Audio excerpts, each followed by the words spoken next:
Hi, my name is Greg, and this is the RV that we chose. It is a 1994 Fleetwood Flair motorhome. We had picked this up for $5,500, made some modifications and fixed up. We use the motorhome about 3 weekends a month. We do a lot of weekend RVing. One reason why we like this RV, it's only 26 feet. We don't tow a vehicle. We feel very comfortable about just driving it around, and in situations where there's even a single spot, I can back into that spot and then the back end will actually hang over, which actually gets me into a full-size parking spot. Here's the front of the RV. Very, very simple, nothing fancy. The engine in it is a 454 Chevy, and it suits us well. Here's the other side of the RV. This storage here below the window, I'm able to have my gas fireplace, 5 chairs, a table, a ladder, and a scrub brush to wash the motorhome with. So that one there is really, really deep. Then you have your 4 kilowatt Onan generator, your 6-gallon water heater, your heater to heat the interior, your electrical outlet, your sewer hose, vents for the refrigerator, outdoor shower, and then you have one service outlet above, as well as the area for dumping. One of the reasons why we also got a used motorhome as opposed to a new motorhome, I've got maybe $13,000–14,000 into this motorhome, and it does what we want it to do. It's extremely safe. We had the brakes redone on it. I've got brand new tires on it.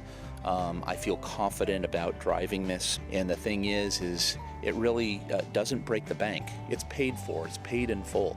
I just didn't want to have a situation where I had some sort of 20-year loan on a motorhome. Although it is a little bit older unit, it works out really, really well. Coming up from the door, there's only a couple of steps that we have to worry about. Actually, 1 from the outside and 2 from the inside. Then you have what they call a barrel chair. Then you have the 2 custom chairs. Here you have couch. And then back here you have the dinette. Then above we have the storage and the TV set. Then over on the dash we have our custom CD player, plays radio, CDs, that kind of thing, as well as the vehicle controls of the 454.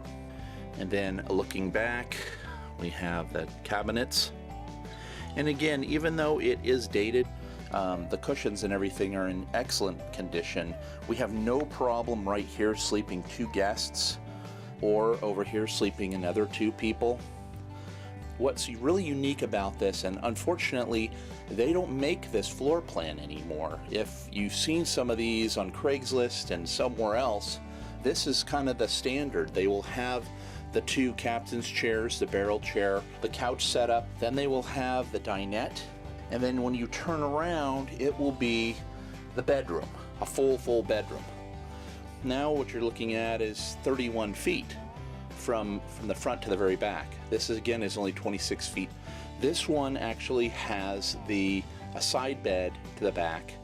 So for us, there's always going to be compromises when you're doing RVing, and that was the compromise that we decided that we liked, because we wanted to be able to drive the RV around on weekends without having a tow vehicle. Then over here you have your sink, and then in here we have our bathroom shower combination, which actually really works out well for our particular family. The other question people might have is, well, why didn't we get one with a sliding wall? Maybe for full timing it would make a lot of sense. For us, we love to have people come with us and do different things, whether it's a day at the beach, or we'll even go to theater shows and do like a tailgater party. When you have something like that, you have walls that are inside the RV while you're driving. It makes the vehicle seem smaller. The way we have this actually configured is, if you count the seating positions, we actually have seating positions for 11 people. The main thing we wanted was a socializing area, and this, without a slide, in our opinion, is one of the better setups, and it suits us well.